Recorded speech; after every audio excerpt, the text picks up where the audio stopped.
Welcome to the Rapid Conversion of Evidence Summary presentation. Today we have two sections.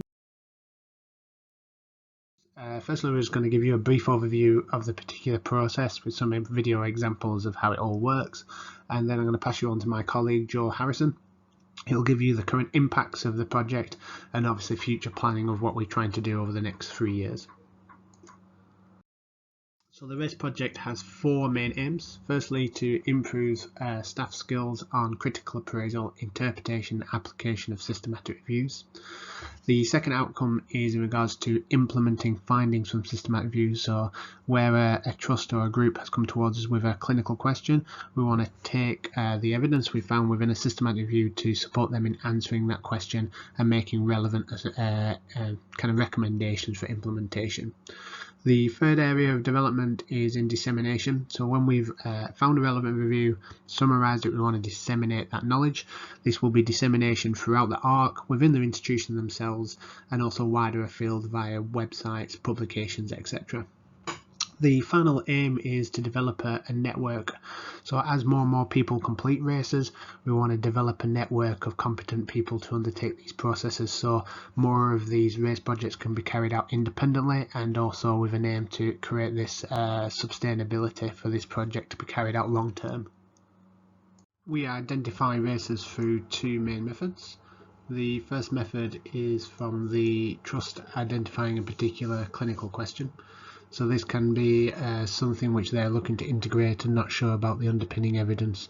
So what we do is we identify a relevant systematic review to base our commentary description on. Or the other way that we can identify a relevant topic for selection is by commissioning journals. So we have 4 journals which we work with who help us identify a particular topic of interest of that subject, and we then identify a relevant review for that subject and then write a 2-page summary of that review with the idea to publish it within the journal. But as I mentioned, a primary method of undertaking reviews where it's identified one of our clerk members where they've got a particular clinical question and they're just stuck about what the evidence is currently recommended. We often support them initially in those first phases of identifying a relevant review to answer that question, and then continue to the next stage of writing a 2-page summary to summarise the major findings of that review. After the organisation has identified a relevant question, they are added to a Microsoft Teams space. This allows to facilitate with collaboration, because we can add multiple members from that organisation to a single space, allowing them to communicate to us as the Midas team, and also to facilitate them in undertaking the RaCES process. It has a couple of tools to facilitate us in doing that. So I have a file section where all our files are stored. So we recommend when they're completing the RaCES project, complete it online, so they do the kind of online library access. This allows us to kind of monitor the undertaking of the RaCES project, and also helps us to kind of communicate, so we can obviously, when we have the capacity, we'll log on and see how they're going on and make comments and feedback. We also give access to a range of completed RaCES.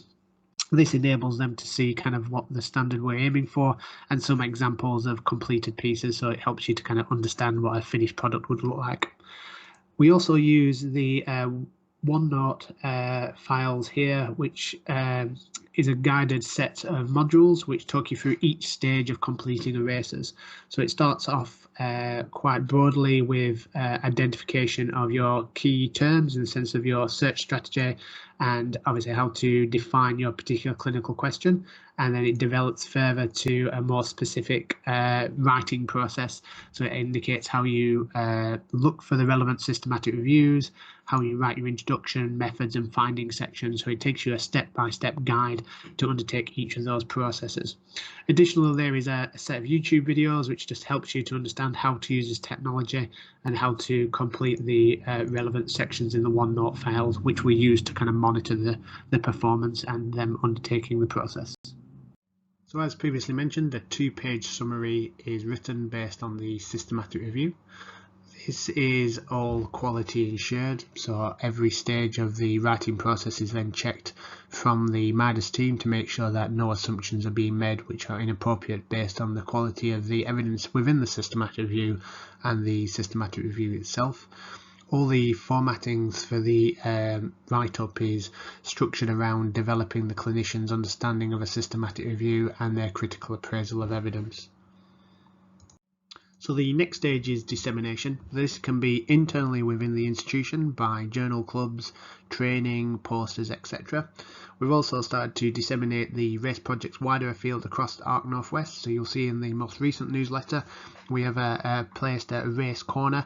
So each month we are planning to have a kind of a summary of the most recent published RaCES and a bit of an overview of the major findings and take-home messages from those reviews.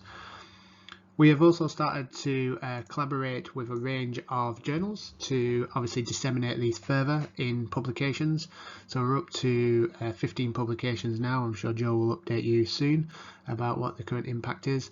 But the idea is that when we finish a RaCES project, we look for a relevant journal to publish this. This is good for the clinician to gain experience of publication and also to obviously gain the clinician a publication, so they have something on their CV to demonstrate the knowledge and obviously work they've put into the project.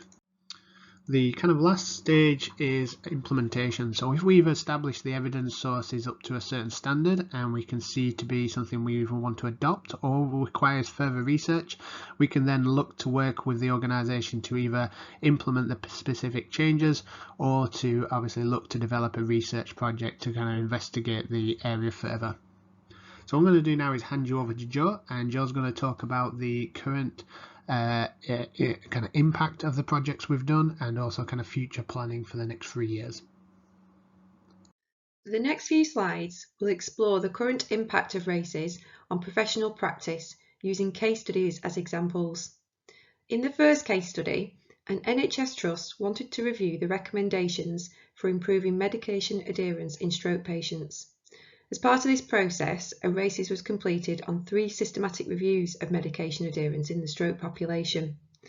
The RaCES was published as a commentary in the British Journal of Neuroscience Nursing in October 2020. Further to the publication, the RaCES informed the development of a training session with staff on the stroke ward. This was arranged in order to inform staff of the issues and recommendations for improving medication adherence for stroke patients. Feedback on the session was also obtained in order to develop future training sessions built on this model. In addition to the adoption of these training resources, the Trust has also reviewed their current discharge planning process to ensure it meets current recommendations regarding medication adherence. In case study 2, an NHS Trust was looking to identify a safety culture survey tool for the evaluation of safety climate in the hospital setting. We undertook a RaCES project to help them explore the reliability and validity of the survey measurement tools available. Based on these findings, the completed RaCES helped to identify the best tool for this type of assessment, which was subsequently adopted and rolled out across the Trust. In case study 3, a health professional concerned about the increase of post-traumatic stress disorder on the intensive care unit wanted to establish the effectiveness of virtual reality exposure therapy in preventing and managing symptoms of PTSD. A RaCES was undertaken that looked at the evidence for virtual reality exposure therapy in patients with PTSD. The findings were then applied to the context of patients in an ICU. The RaCES has since led to the development of a virtual reality package in partnership with a supplier.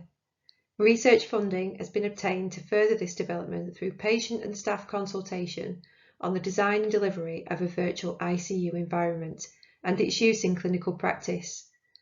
The project has been acknowledged by the Trust as a priority project over the next year, with staffing and support being given. We have also started to undertake a rapid review around the use of virtual reality in ICUs as a whole in order to inform a larger grant application for the Trust of assessment and acceptability. Further to the direct impacts on healthcare, completed RaCES are also disseminated through external and internal channels. 15 RaCES have been published externally in peer-reviewed journals, with a further 3 accepted for publication and 2 more currently under review. These publications take the form of a commentary article, and we have had regular publications in journals such as Evidence-Based Nursing and the British Journal of Neuroscience Nursing. Internally, all published RaCES are available on the Arc Northwest Coast website via the MIDAS pages. Further communications about RaCES can be found in the newsletter and via member engagement contacts. RaCES has had a direct impact on capacity building, with 14 healthcare professionals from across the partner organisations having worked on or currently working on one or more RaCES projects.